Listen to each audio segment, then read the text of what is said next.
Ce que je retiens de Salam, c'est d'abord son nom. Parce qu'un nom, c'est un projet de société. Si ton papa t'appelle, te donne un nom, c'est qu'il a envie que tu reflètes ce nom-là. Et Salam est un homme extrêmement généreux, très courtois, qui est capable de donner à un individu des capacités pour se prendre en charge. Dans ma carrière, tout ce qu'il a touché est devenu de l'or. Qu'il inspire, qu'il donne confiance, qu'il a justement donc cette propension, ce génie, j'allais dire, de sortir le talent qui est en l'humain. Salam, c'était d'abord l'élégance. Je le disais toujours, l'élégance physique, mais associée aussi à une élégance morale, mais aussi une élégance, je peux dire même scientifique. C'est quelqu'un qui nous a formés en tant qu'enseignants, moi personnellement. Pourquoi? Parce que il a cherché, c'est lui qui nous a cherché des bourses dans le cadre des programmes de recherche. Et je pense que ça, c'est une des meilleures formations que j'ai reçues et que je reproduis aujourd'hui. Un père, un frère, un confident, un ami. L'héritage est massif, il est majeur. Et aujourd'hui, nous tenons à perpétuer cet héritage. Un héritage à la fois académique et social qu'Abdou Salam Fall a incarné, transmis et partagé. Papa nous parlait beaucoup de son parcours, de ses origines. Il était très fier de sa lignée, d'où il venait. Il pensait que c'était les valeurs, les fondements de tout dans sa vie et tout ce qui pouvait expliquer son parcours. Papa est originaire de Gaïa, d'une famille où le savoir, le culte du savoir, quel que soit le savoir, est très ancré. Et il nous a montré ça dès le jeune âge, le culte de l'excellence. Il pensait qu'il fallait juste pas exister, il fallait briller parmi tout le monde, qu'il fallait trouver le moyen d'exister, mais aussi de briller. Donc ça nous a beaucoup marqué. Et son parcours de Gaïa à Saint-Louis, où il a passé beaucoup plus de temps durant son enfance, à Tamba, ensuite Dakar, ils nous ont parlé beaucoup et tiré des leçons de chaque étape de son parcours. C'est à Saint-Louis, à l'école primaire Brière, qu'Abdou Salam Fall fit ses premiers pas. Son ancien maître d'école garde de lui le souvenir d'un élève brillant, mais c'est sa reconnaissance plusieurs années plus tard qui l'a particulièrement marqué. Quand je suis entré, c'est lui qui avait la parole. C'est lui qui présidait la séance. Il a arrêté là. Ah, chers amis, ça c'est mon maire qui vient d'entrer dans la salle. Je demande à tout le monde de se lever. Il a demandé à tout le monde de se lever. Les gens sont levés et là, avec des applaudissements et autres. Et là, vraiment, c'était très émotif. Abdou Salam Fall quitte Gaïa très tôt pour poursuivre ses études à Saint-Louis, mais jamais il ne rompit ses liens avec sa terre natale. Ku yaatu woon la ku laabiir la ku respecté doomu aadama la woon ku bëgg nit la woon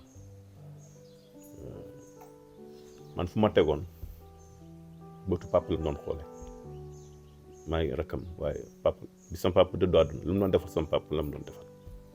Ces valeurs, Abdou Salam Fall les puisait certainement de sa lignée.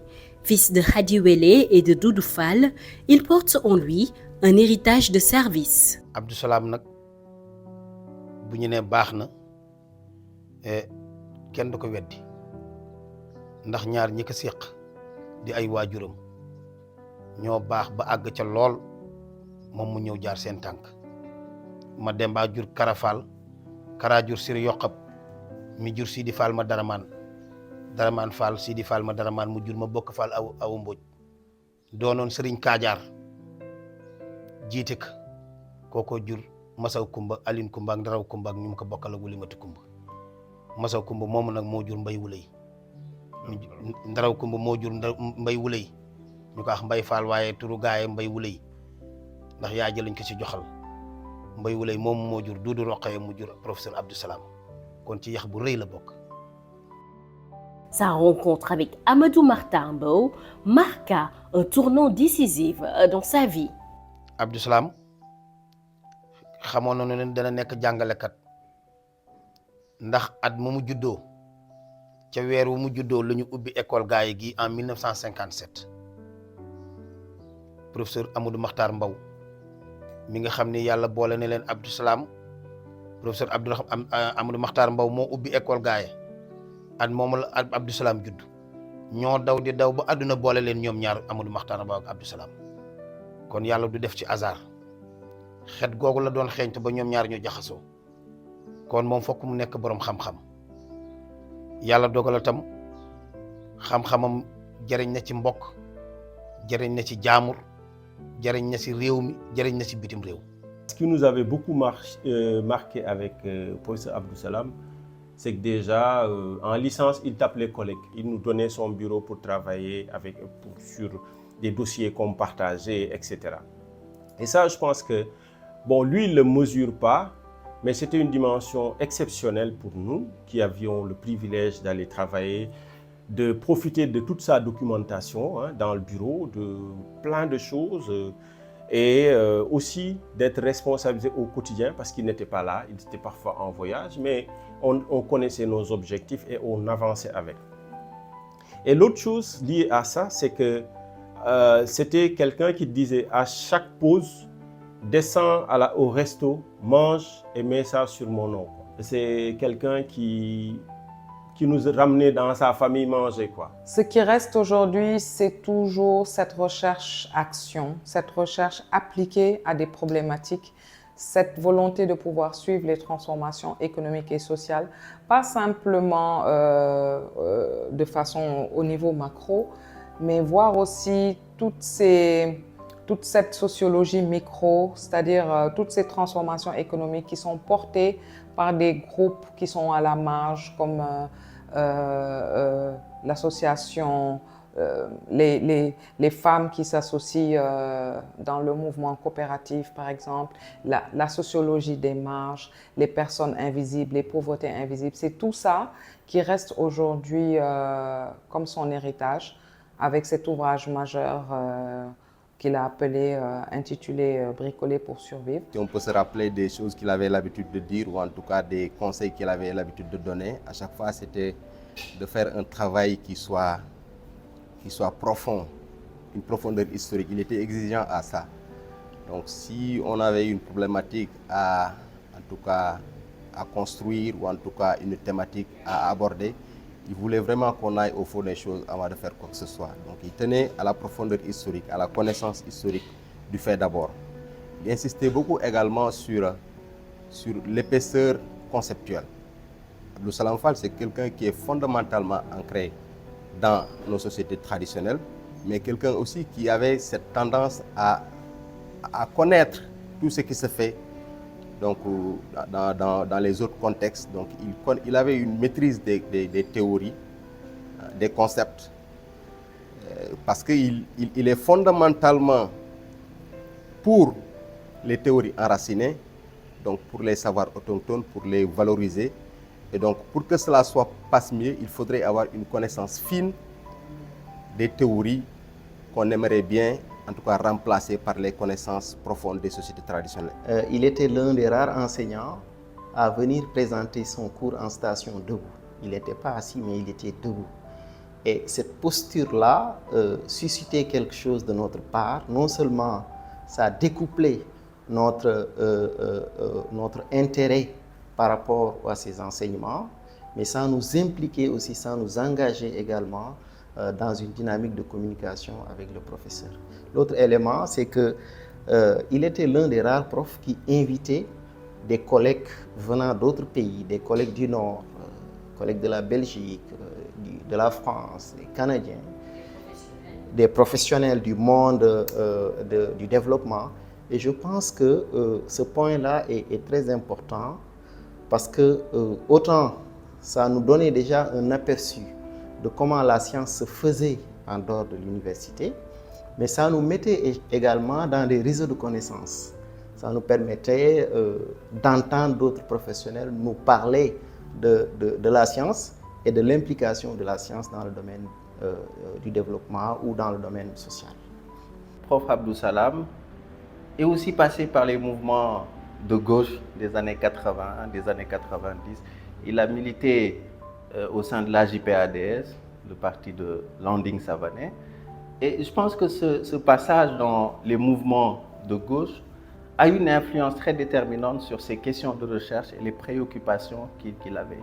Il a une très grande sensibilité pour les catégories les plus vulnérables et une bonne partie de ses travaux portaient sur ces questions, sur la pauvreté, sur les économies domestiques, en tout cas les formes de solidarité alternative, je dirais. Et tout ceci, je pense que c'est une grande sensibilité pour la justice, pour les questions d'égalité et pour les questions qui concernent également les femmes.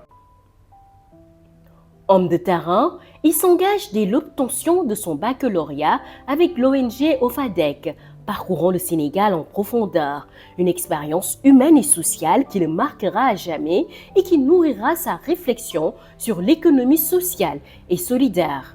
Ça lui a permis de comprendre qu'est-ce que c'est que le monde rural, comment vivent les paysans. Bon, Salam, c'est un Saint-Lusien, c'est un gars de Gandiol, de Gaïa. Donc, et Kolda, c'était autre chose. Donc, l'organisation, c'était des paysans extrêmement pauvres qui étaient dans la culture de coton comme culture principale, qui faisaient un peu de mil. Et nous, au niveau de OFADEC, on a voulu faire la banane avec ces populations-là, donc changer complètement de mentalité de production et d'organisation. Et je pense que son passage à OFADEC l'a beaucoup servi. Son originalité, c'était qu'en fait, il avait à la fois un background dans le milieu opérationnel et aussi beaucoup de connaissances dans le milieu à la fois scientifique, mais également de la coopération, etc., puisqu'il avait fait l'IRD et des programmes avec professeur Abdoulaye Bara Diop, etc. Je pense que ça, déjà, ça lui donnait une dimension exceptionnelle qui faisait qu'en fait, il a toujours pu naviguer entre les concepts très profonds, le scientifique, l'académique pur et dur, et puis l'opérationnel, où à un moment même, il était président du CONGAD. À l'université Cheikh Anta Diop de Dakar, Abdou Salam Fall a encadré et formé des dizaines de docteurs. Mais il est surtout au cœur des réformes de l'enseignement supérieur, notamment la question de la retraite de l'enseignant. J'ai eu la chance d'avoir été quand même secrétaire général du syndicat autonome de l'enseignement supérieur. Et dès le début donc, de mon magistère, j'avais initié une nouvelle forme, disons, d'approche de négociation en décidant de mettre en place ce que l'on appelle un comité de négociation. Et j'avais coopté le professeur Salam. D'abord parce que c'est mon cousin, c'est mon parent. Donc j'avais besoin d'avoir quelqu'un à mes côtés qui soit un parent et qui puisse effectivement partager avec moi un certain nombre de valeurs. Et donc je l'ai pris et nous avons discuté ensemble sur une des questions les plus difficiles, qui étaient les plus difficiles à régler, mais qui était également une des questions les plus cruciales, qui était donc la question de la retraite. Et c'est dans ce sens qu'effectivement, nous avons décidé de mettre en place un dispositif qu'il a coordonné lui-même avec son équipe au niveau de l'ARTES. Et c'est le lieu de féliciter vraiment tous les chercheurs de l'ARTES.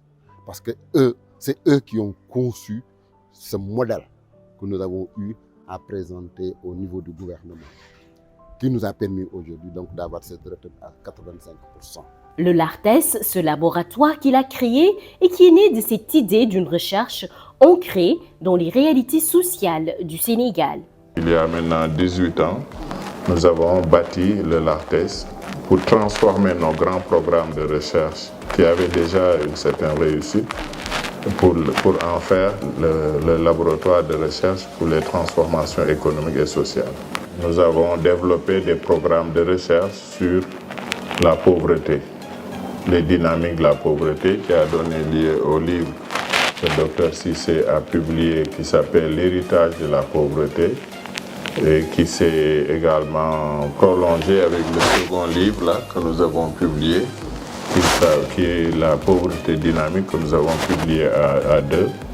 Et nous avons bâti le baromètre Djangando, qui est une des plus grosses enquêtes au Sénégal. 16 000 ménages, 32 000 enfants et élèves à l'échelle des 45 départements.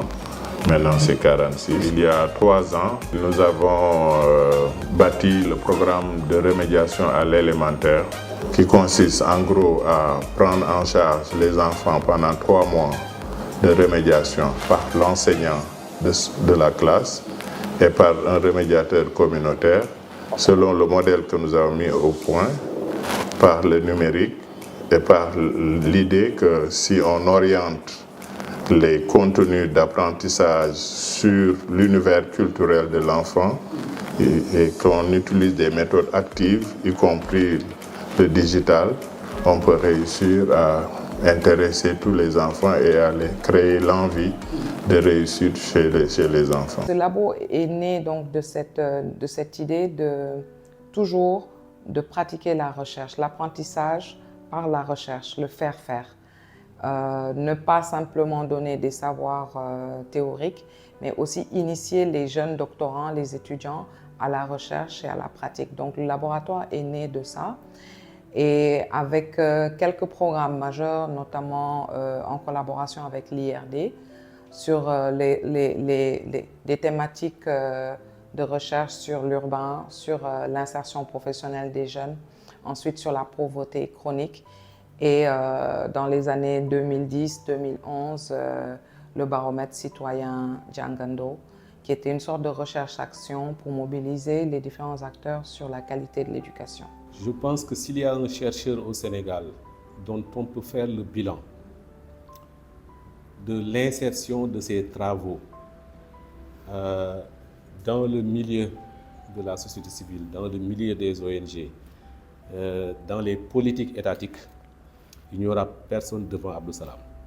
Parce que sur les questions d'insertion, les réseaux d'insertion, ces travaux ont beaucoup influencé des générations même de chercheurs, ceux qu'il a encadrés comme ceux qu'il n'a pas encadrés, et permis de comprendre beaucoup mieux comment l'urbanisation de Dakar s'est passée par le bas, à travers donc, les segments les plus pauvres de notre société et comment ils se débrouillent pour vivre à Dakar. Donc ça, c'est un élément très important qui aujourd'hui, on peut le dire, fonde le fait que, par exemple, on ait des filets sociaux au Sénégal, des bourses familiales. Les travaux menés par Abdou Salam Fall ont beaucoup contribué à ce que cette politique-là émerge au Sénégal. Je peux également citer les travaux sur l'économie sociale et solidaire, évidemment parce que ces travaux-là, je l'appelle souvent le khalife général de l'économie sociale et solidaire parce qu'au moment où il en parlait au Sénégal, personne ne connaissait ça dans ce pays. Et aujourd'hui, on est passé des idées de Salam, de son dynamisme pour promouvoir ces idées-là, à un ministère de l'économie sociale et solidaire. Dans le domaine du service à la communauté, Abdou Salam Fall était très engagé au sein du Zawiya Tidjane, qui est l'organe culturel et intellectuel de la cité spirituelle. Il y était particulièrement reconnu et respecté. Il avait cette générosité de partager ses connaissances, d'impliquer tous ceux en tout cas qui étaient dans son entourage, dans toutes les initiatives scientifiques qu'il avait mises en œuvre. Je me rappelle lorsque nous avions en ligne de mire l'ouvrage collectif sur Seydi Hadji Malick, il avait pris ce travail à bras le corps. Et il n'hésitait pas à nous pousser dans nos derniers retranchements. Comme vous savez, notre temps parfois peut être limité. Donc à nous pousser dans nos derniers retranchements pour que ce livre puisse sortir dans les délais. Donc c'est sa manière un peu de mettre la pression douce avec ses collaborateurs, avec ses partenaires, pour arriver à des résultats que nous connaissons aujourd'hui au plan scientifique. Salam, c'est la générosité tout court, hein. Donc c'est quelqu'un qui aimait partager, qui aimait, disons, mettre à l'aise tout ce qui était autour de lui, et qui n'hésitait pas aussi à rappeler à l'ordre. Donc c'était une rigueur dans le travail, mais associée à cette flexibilité qui pouvait amener les gens à faire le travail qu'ils demandaient de faire sans le brusquer de manière impulsive. Donc c'est vraiment ce que je peux dire au plan physique. C'est parce qu'il est apparenté à la famille d'El Hadj Malick Sy, partageant la même terre natale que ce dernier, Gaïa. kii Abdou Salam moo na wax kan mooy Seydi El Hadji Malick ci mbokk ci fu mu jaar ak ñu ma mu xàddamal kenn ku nekk mu bind si yow. kër gii la gane àddina kër gii la màggee ñu yóbbu ko Ndar mu jàngi mais vacances ga jot bu mu amee BFEM la commencé vacances ga jot mu dellu si fii vacances ko fi bu mu jeex organisé na fi football bul faale tuddee groupe bul faale lu ne organisé na ko fii ci gaal amul lu mu deseelu bëgg nu am yërmande yërëm jigéenam yërëm yi jarbaatam. Papa était aussi un homme très sociable. Il avait une facilité à développer des liens. On a compris qu'il avait développé ça durant ce parcours, peut-être déjà dans son dara, en évoluant pas seulement individuellement, contrairement à nous, mais collectivement. Un sens du collectif qu'il a développé au Dara, mais surtout à travers le mouvement scout que Abdou Salam Fall a intégré lorsqu'il était étudiant. Il a d'ailleurs eu à diriger le commissariat au développement communautaire pendant une quinzaine d'années. Son passage dans le mouvement scout, il a pu contribuer à l'avènement du développement communautaire. Parce que vous n'ignorez sans nul doute que les scouts étaient là pour le service communautaire à la base. Mais avec le groupe de Salam, les Malays, etc., nous avons pris corps au niveau du développement communautaire de mettre en place des projets, parmi lesquels le projet du CIFOP, le centre de formation de Mboro, qui est peut-être qui a plus de 30 ans et qui a formé des jeunes dans le domaine de la formation professionnelle. Le centre de Diofior, qui est un centre de santé de référence, qui a été mis en place avec nos amis finlandais, qui ont contribué un peu à son développement. Et on a aussi travaillé pour le centre de Ngoumsan, où les femmes ont été capacitées et organisées, et maintenant ce centre est devenu un centre de référence. Globalement, je peux dire que Salam, dans le cadre du scoutisme, a contribué beaucoup au développement, du mouvement scout, le mouvement scout, les éclaireurs et éclaireuses du Sénégal. On devait inaugurer ou bien effectuer la pose de la première pierre de la mosquée des Almadies. Et comme entre-temps, il connaissait que j'étais journaliste à Sud FM, il m'avait demandé de l'aider dans le cadre de la communication pour piloter ce projet de communication de la pose de la première pierre. J'avais volontiers accepté. Je me disais que c'est le moins que je puisse faire pour un professeur qui m'avait tant inspiré dans la recherche. Et il avait insisté, et ça c'est carrément sa honnêteté intellectuelle. C'est l'anecdote qui m'a marqué le plus. Il avait insisté à l'époque pour qu'il me paye. Je lui ai dit, prof, non, c'est pas la peine, je peux gérer ça. Je le fais pour des autres, avec qui je n'entretiens pas peut-être ces mêmes relations. Je peux le faire volontiers pour vous, prof. Il avait insisté, il m'avait dit, non, Moustapha, c'est un service. Il faut que tu écrives une prestation et qu'on te paye à la fin. Que sur les assises nationales, on ne le dit pas assez. mais il a joué un rôle important.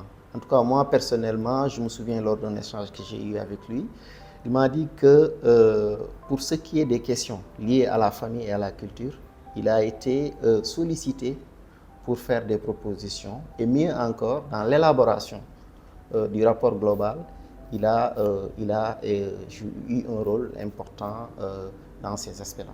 Salam, d'abord, c'est la générosité intellectuelle, mais aussi la générosité simplement. Et je pense que je suis l'une des personnes qui ont le plus bénéficié de cette générosité.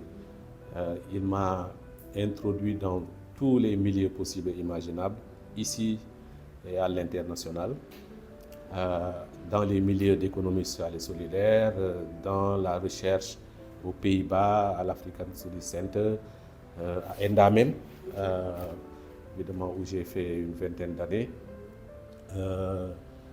Dans le milieu des think tanks, aujourd'hui, nous avons monté ensemble le réseau sénégalais des think tanks. Donc, sur ce point, sur la générosité, Salam n'a pas véritablement son égal. Il a, de ce point de vue-là, hérité, je pense, d'une tradition qui lui vient de ses ancêtres.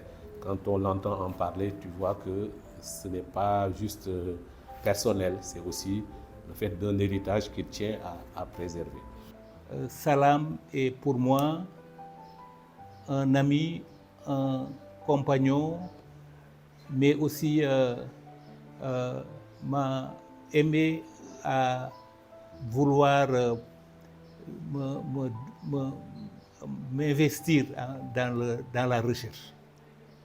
Il est un passeur de savoir, un bâtisseur de réseau et un visionnaire. Et son héritage nous oblige à poursuivre son œuvre avec la même passion, la même rigueur, mais aussi le même amour pour la connaissance partagée.